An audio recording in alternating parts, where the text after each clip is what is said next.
بسم الله الرحمن الرحيم، والصلاة والسلام على سيدنا محمد خاتم الأنبياء والمرسلين. سلام أحبابي في الله، إن شاء الله تكونوا كامل بخير وفي صحة جيدة إن شاء الله يا ربي.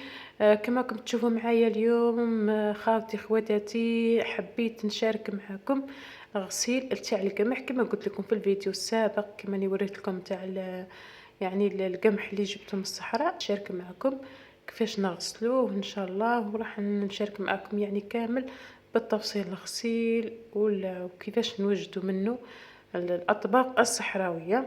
هنايا يا البنات بديت نغسل فيه. كما تعرفوا القمح يجي فيه تراب، يجي فيه بزاف حوايج. هنايا يا البنات فتحت له السبالة وحطيته في الباسينه كبيره وراني نغسل فيه. هذه هي الغسيل تاع القمح. كاين يعني اللي ما تعرفش يعني الطريقه كيفاش نغسلوا القمح، تبع الفيديو باش هاك تشوف كيفاش نغسلوا القمح نتاعنا. هنا كما راكم تشوفوا يا البنات، راني نكب في يعني ندير عليه الماء.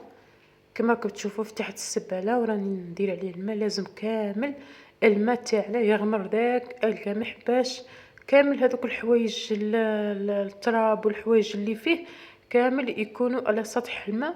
من بعد حنايا رايحين كامل يعني نحوهم بكل سهوله. كما كنت تشوفوا معايا هنايا لازم انا نكب الماء ونخلط باش كامل يطلع عندي ذاك يعني الحوايج والشوائب اللي جو في القمح. كما راكم تشوفوا معايا اليوم راني جبت لكم الطريقه تاع جداتنا وطريقه امهاتنا كي كانوا يغسلوا القمح. المهم شوفوا البنات، هنايا راني نغسل في القمح. واللي يعني ما تعرفش تغسل ان شاء الله تدي فكره من هذا الفيديو على الغسيل تاع القمح. كما راكم تشوفوا معايا هنا يا خواتاتي نغسل القمح نتاعي.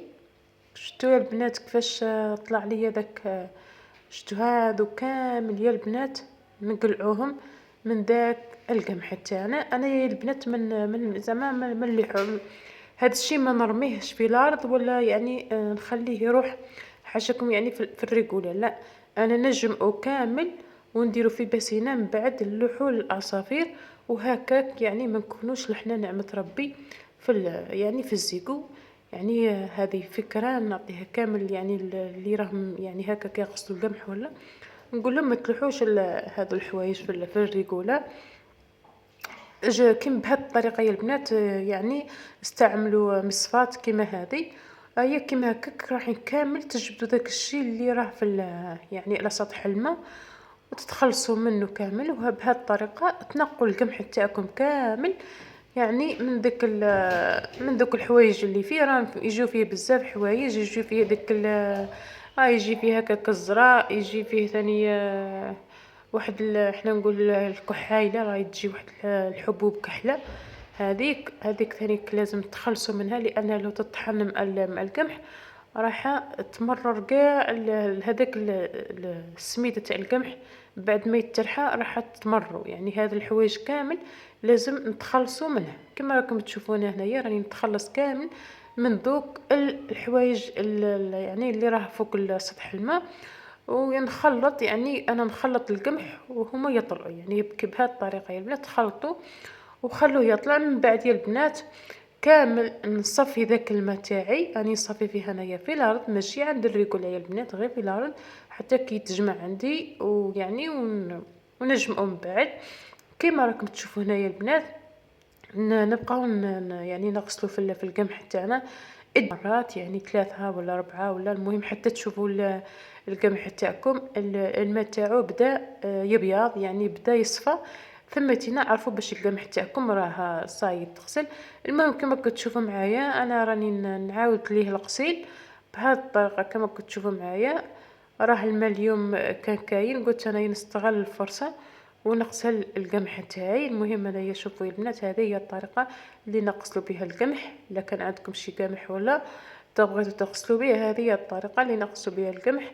يعني تحافظي كامل على القمح تاعك حبه ما تضيع. بهذه الطريقه يا البنات يعني ترفدي كامل دوك الحوايج تاع الوسخ اللي يكونوا على سطح الماء، ترفديهم والقمح تاعك راح تحافظي عليه. وراح تشوفوا معايا كيفاش راح نصفيه دوكا باش هكاك تدوا الفكره. يعني كامل ان شاء الله تدوا الفكره من هذا الفيديو ان شاء الله. شوفوا يا البنات، شوفوا الوسخ اللي راه فيه، شوف ها، خلطوا القمح نتاعكم، وخلوا داك الشي كامل يطلع فوق سطح الماء، من بعديك اجبدوه بواسطة مصفاة بهذه الطريقة يا بنات، باش تتخلصوا كامل من دوك الوسخ هذاك. شوفي البنات راه فيه شتو، يعني فيه بزاف حوايج والله. يعني القمح تاعك لازم اي قمح يجيك خاصك تغسليه باش تتاكدي من يعني من نظافه الحاجه اللي راح تاكليها. هنايا يا البنات هذه يعني الغسيل غسلته شحال من مره، يعني باش ما نجيكمش الفيديو طويل. وهنايا يا البنات درتو في هذا الكسكاس عندي، شوفوا يا البنات الحوايج اللي رفدتهم منه هادو كامل نمشي نلوحهم عند نرميهم الاسافير تاكلها. وهنايا يا البنات راني درت القمح تاعي في الكسكاس، عندي هذا الكسكاس كبير، دوكا كامل اي حاجه في القمح تخرج من الكسكاس. هذوك الحوايج الرقاق اللي ما قدروش يعني يطلعوه ولا قعدوا تما في القمح كامل رايحين يخرجوا في الكسكاس هذا. وهنايا يا بنات انا عندي هاد الشكاره هذه اللي كنت غسلتها، دوكا كامل ندير فيها القمح تاعي ونخليه يتأثر، من بعد نمشي ننشرو في السمش. هذه هي يعني بعد ما يتعصر راح ننشره في السمش. هنايا يا بنات راني كما كتشوفوا معايا مازال راني نغسل فيه باش يخرج منه كامل داكشي كما راكم تشوفوا. هنايا يا البنات بعد ما تعصر عندي القمح تاعي، هنايا شوفوا يا البنات كنت ديته للسمش. الفيديو شويه كي عاد السمش راه شويه داير. هنايا كنت ديته للسمش، هنايا كما كتشوفوا البنات. شوفوا هنايا الحاله كيفاش راه عندنا الحاله راه هايله السمش ما شاء الله.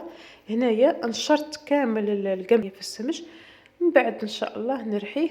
وما تبخلونيش حبيباتي اذا عجبكم الفيديو ما تبخلونيش بالاشتراك في القناه، وفعلوا عندكم زر الجرس باش يوصلكم كل جديد. ونقول لكم خليتكم في امان الله، ربي ان شاء الله يدخل علينا رمضان لا فاقدين ولا مفقودين. في فيديو قادم ان شاء الله. سلام.